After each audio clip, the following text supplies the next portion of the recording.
So when it comes to, let me quickly pull him up.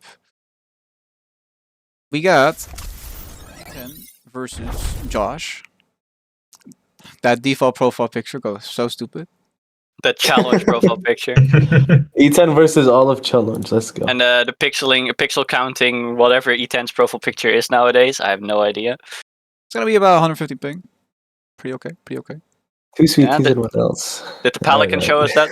He was off day today. I still have to lower the volume of it so it's not annoying. So I'm just gonna be pulling it out like once or twice a stream maybe. Okay. Alright, well, you guys have fun with that. I will head on with my game. I'll see you guys after. Alright, good luck.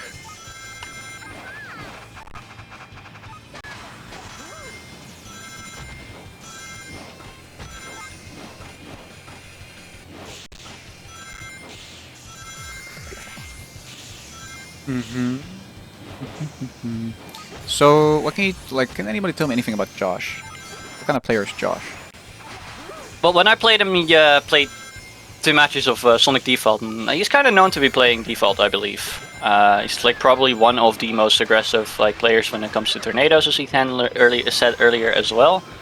And in general, like back in the TE days, when we talked about Josh and heard stories about Josh being in DX, but also when he was playing in TE, that he was always known to be, he is the actual default guy. He is the actual guy that has his full fundamentals fully on the base on the base gear, and he just will absolutely fuck your shit up if you're not careful. All right. The poster child of having your fundamentals in order is what I would say. But then again, you're facing E10 right now, arguably one of, if not the best, arguably one of the best players to touch the game, right? So. True.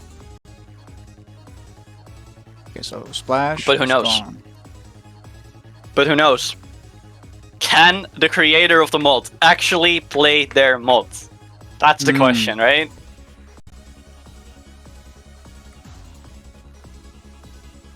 Roxham said, if you ever want to go pro, beating Josh is essentially your goal. That's fucked up. The benchmark? Living benchmark? A living benchmark. That's an honor on its own as well, right? Going here. Okay, Amy Powerful Gear versus Sonic Default. Alright. Interesting.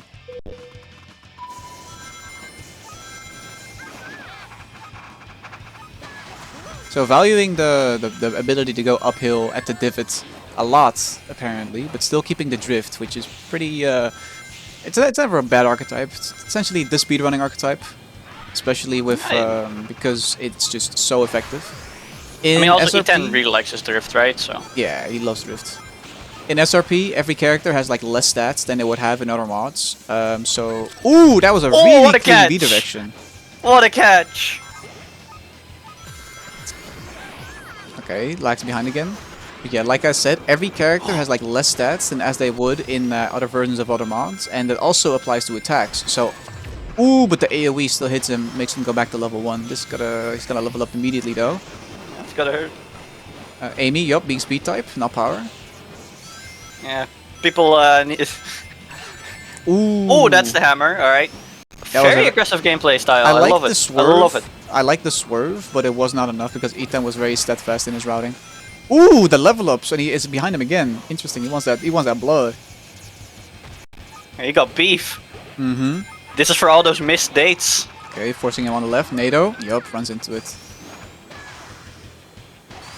Probably a 1.2 second difference. Not unmanageable by any means, but definitely gonna be interesting to see. Oh! That's a high jump. Oh, that is so unfortunate. And he goes there, so he can't immediately boost. But the powerful gear will not make him slow down here, so that's that's very valuable. It was right there, but the tornado could get ended. Oh, like and he's I just said. too far away for that. Damn, that was really good. That was really solid. Damn. One tornado ended all.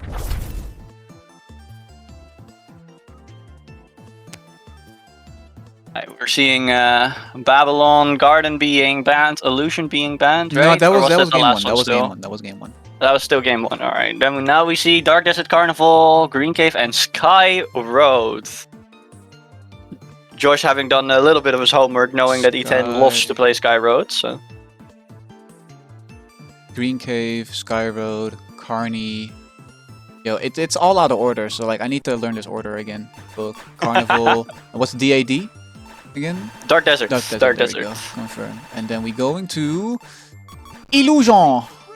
The ID is digital, the AD is dark, so. Turbo Star for E10. And there it is again, the default Sonic for Josh.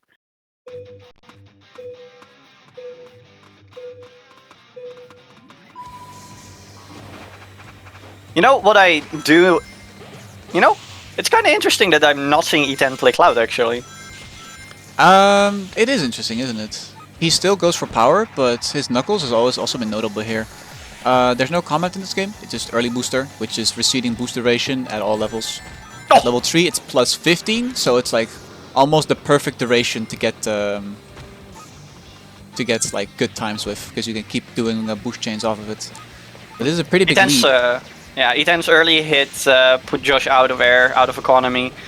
Then a tornado to make sure that the Turbions didn't instantly spawn, and Josh has had no way of really catching up while walking.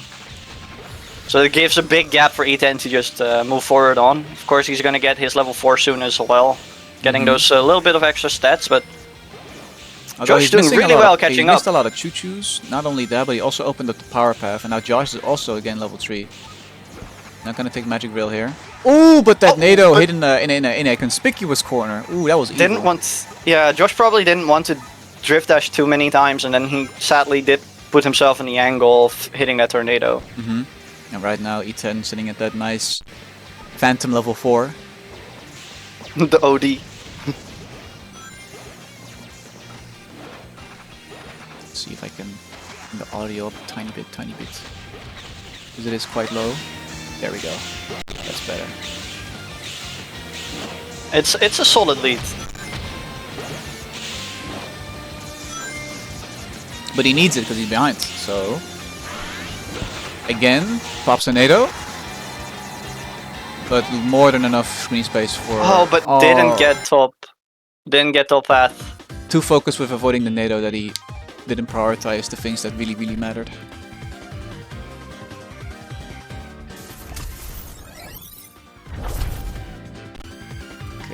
With Ethan winning. Illusion okay, probably. Slash dark.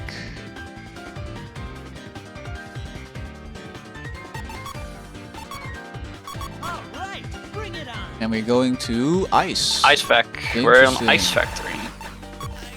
Well, Sonic default arcade, and there it is. The classic.